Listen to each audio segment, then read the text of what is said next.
Tayo sa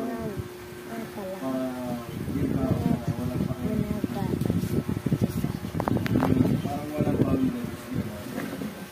Yung kahit akbayan mo, parang wala lang sa kanya. Parang gano'n. Tapos binibigay mo na pinta, binibigay mo sa rin na pinta. Mahalin, gago, lala. So, ano nga, lalapit sa Mas akala ng RV, parang, ay, lahat anong pinibigyan mo. Dahil nga sa walang pakailan sa paligid ko siya, parang okay lang sa kanya na. Hindi ko alam yung interpretation. Parang, ay, gusto rin na rin siya. Wawa, gano'n. Yan, parang naman nababaliw na siya. Pero pinalo, ayun. Pinalo nga yung pati-RV. Ilang tatlong beses ata, tatlong beses na ulit. Tapos inaaya lagi kumain lagi sa labas. Kinakabayan,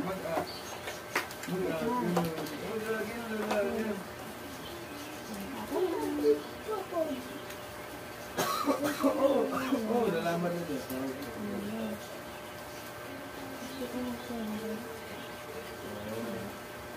Parang, ay, ganito na. Hindi kasi parang hindi kasi siya napalag sa mga, alam mo, yung mga joke lang, o yung magic rin mo. Siyempre, bali yan eh, ano mo gano'n. Eh, nila Pulin kasi, alam mo si Pulin, diba? Yung buka nga nun. Napalag, yun kasi yung hindi. Parang yung ngiti nga, gano'n. Yun, so parang take advantage mo yun sa yan, diba lagi inaayos na lang kumain, minigilip, pinasibayan. Pero inusun mo yung RV, doon ka nagkakataran. kaibigan ko. Nag-like kayo, please. Like. Pagkat sa kanya. Bye. So nga pala, pakalala ka mo sa inyo yung ano ko.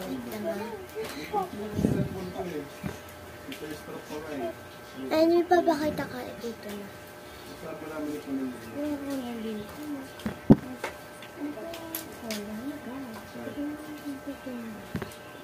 yan mo. Galing mo yan. Tanong-tanga na yung mga. Edward, magahala kami sa kanya sa next call.